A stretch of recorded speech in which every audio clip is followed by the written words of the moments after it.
Publisher lifeline book 1। सुप्रभात बच्चों, कैसे हैं आप सब?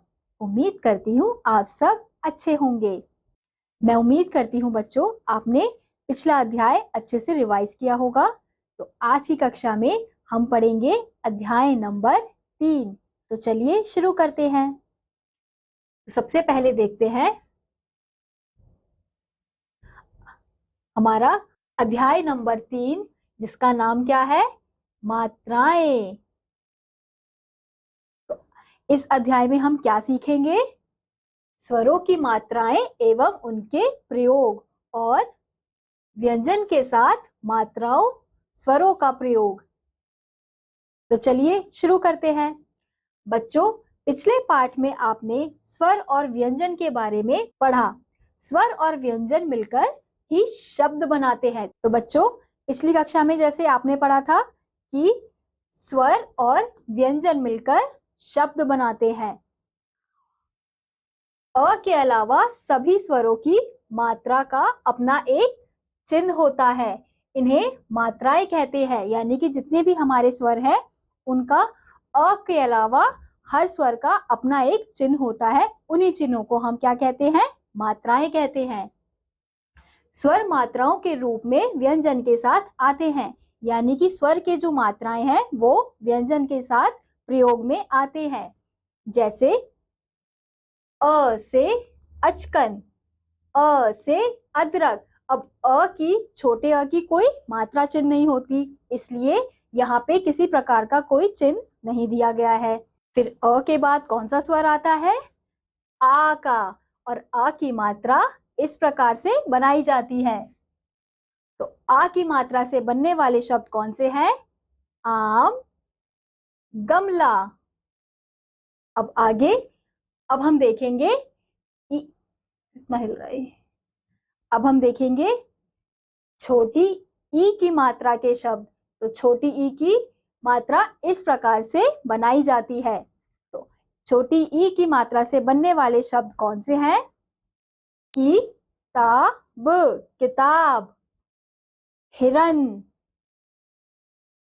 अब हम अगला देखेंगे। अगला कौन सा स्वर है? अगला है ई, यानी कि बड़ी ई की मात्रा। और बड़ी ई की मात्रा इस प्रकार से बनाई जाती है। अब बड़ी ई की मात्रा से बनने वाले शब्द कौन से हैं? हाथी, बकरी। जो बड़ी ई की मात्रा के शब्द होते हैं उन्हें थोड़ा लंबा खींचना पड़ता है, इसलिए किस प्रकार से बोला जाएगा इसे? हाथी, बकरी। अब हमारा अगला स्वर है ऊ। ऊ से उल्लू। और ऊ की मात्रा इस प्रकार से बनाई जाती है। अब हम देखेंगे ऊ मात्रा से बनने वाले शब्द। फूल, गुलाब। ये क्या है? छोटी ऊ की मात्रा से बनने वाले शब्द। अब हमारा अगला स्वर है ऊ। और ऊ की मात्रा का चिन्ह इस प्रकार से बनाया जाता है। और ऊ की मात्रा से बनने वाले शब्द हैं फूल, सूरज। अब हमारा अगला स्वर है ए। बच्चों, ये ए की मात्रा है और ए की मात्रा से बनने वाले शब्द हैं पेड़, केला। अब अगला है, अब हमारा अगला स्वर है ए। अब ये ए की मात्रा का चिन्ह है। अब ए की मात्रा से बनने वाले शब्द हैं थैला, सैनिक। अब हमारा अगला स्वर है ओ। और ओ की मात्रा का चिन्ह यह है। तो ओ की मात्रा से बनने वाले शब्द हैं मोर, लोमड़ी। अब हमारा अगला स्वर है ओ। और ओ की मात्रा का चिन्ह है इस प्रकार से। और ओ की मात्रा से बनने वाले शब्द हैं पौधा, औरत। अब हमारा अगला स्वर है री। और री की मात्रा का चिन्ह इस प्रकार से होता है। और री की मात्रा से बनने वाले शब्द हैं ऋषि, कृषक। तो बच्चों, ये थी हमारे स्वरों की मात्राओं के चिन्ह और उनसे बनने वाले शब्द। तो बच्चों, इसी के साथ अब हम आगे बढ़ते हैं। तो बच्चों, यहाँ पे हमें दिया है र में उ व ऊ की मात्रा का प्रयोग। अब र में उ और ऊ की मात्रा का किस प्रकार से प्रयोग किया जाता है, तो चलिए देखते हैं। र जमा उ, रू।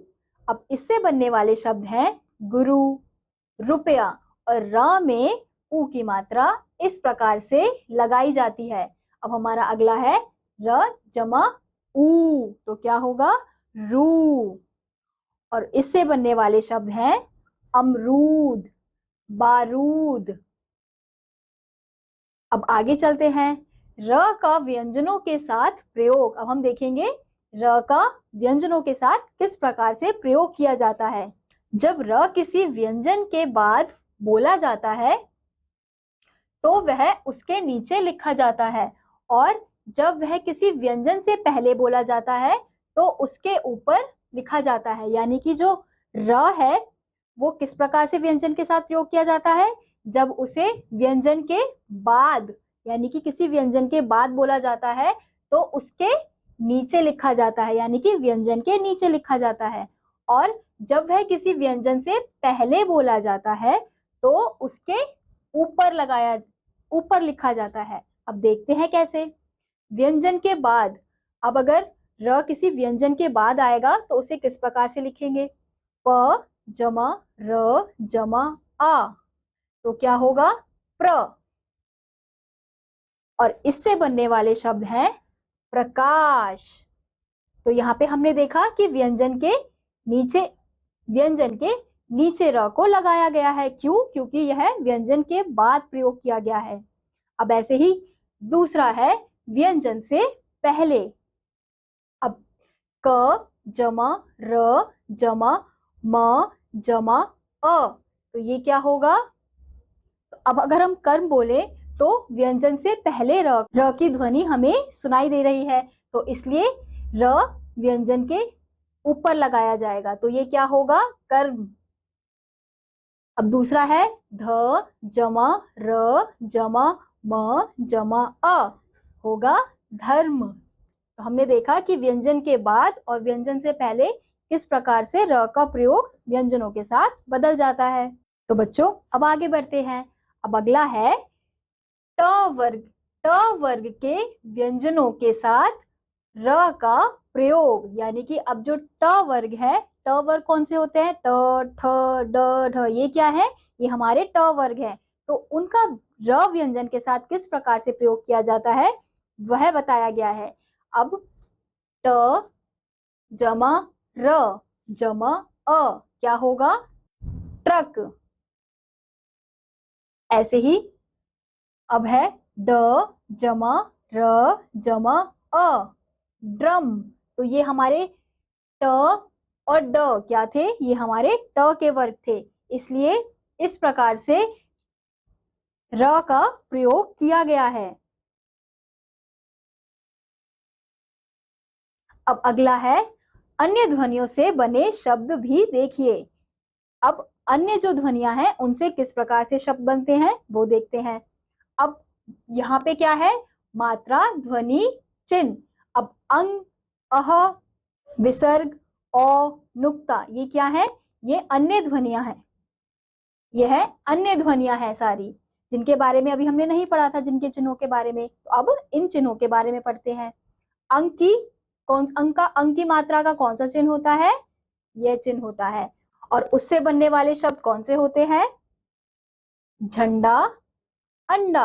अब दूसरा है अंग, यानी कि जिसे हम चंद्र बिंदु भी कहते हैं। अब उसके प्रयोग से बनने वाले शब्द कौन से हैं, चांद, चांद, गांव। अब तीसरा है विसर्ग। अब विसर्ग का चिन्ह इस प्रकार से होता है, तो उससे बनने वाले शब्द कौन से हैं, छ, प्रातः।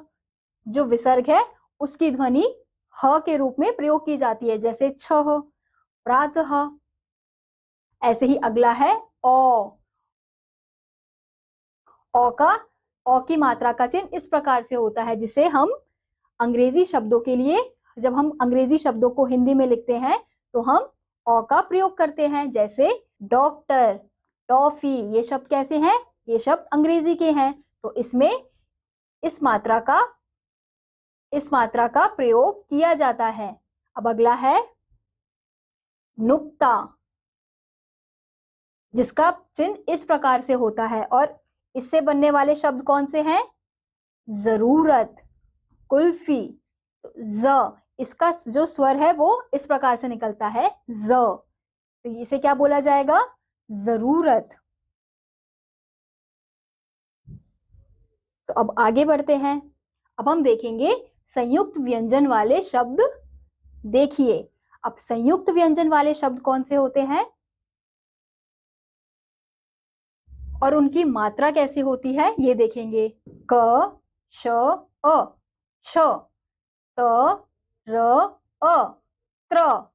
तो ये संयुक्त व्यंजन इसलिए है क्योंकि यहाँ पे अलग अलग व्यंजनों को जोड़कर एक अक्षर लिखा गया है।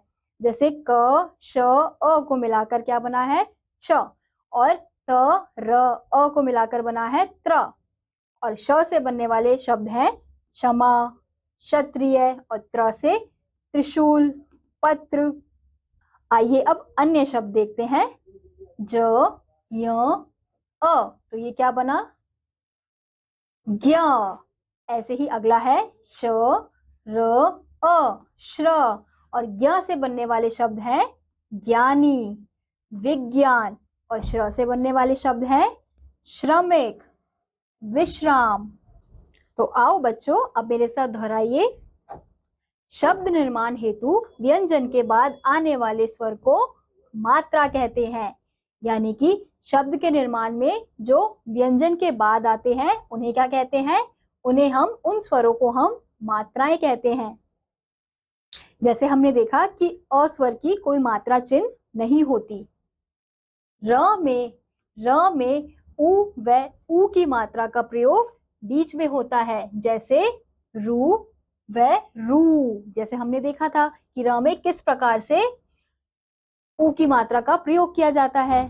तो बच्चों, इसी के साथ यह अध्याय यहीं समाप्त होता है। तो इस अध्याय में हमने देखा कि किस प्रकार से स्वरों का अगर हम व्यंजन के साथ प्रयोग करते हैं तो वो मात्रा के रूप में प्रयोग किया जाता है, क्योंकि सब स्वरों की अपनी अपनी एक मात्रा चिन्ह होती है, जिसे हम व्यंजन के साथ शब्दों का निर्माण करते हैं। तो इसी के साथ आज का यह अध्याय यहीं समाप्त होता है। उम्मीद करती हूँ आपको यह अध्याय समझ आया होगा। मैं आपसे मिलूंगी अगली वीडियो में। तब तक के लिए नमस्कार।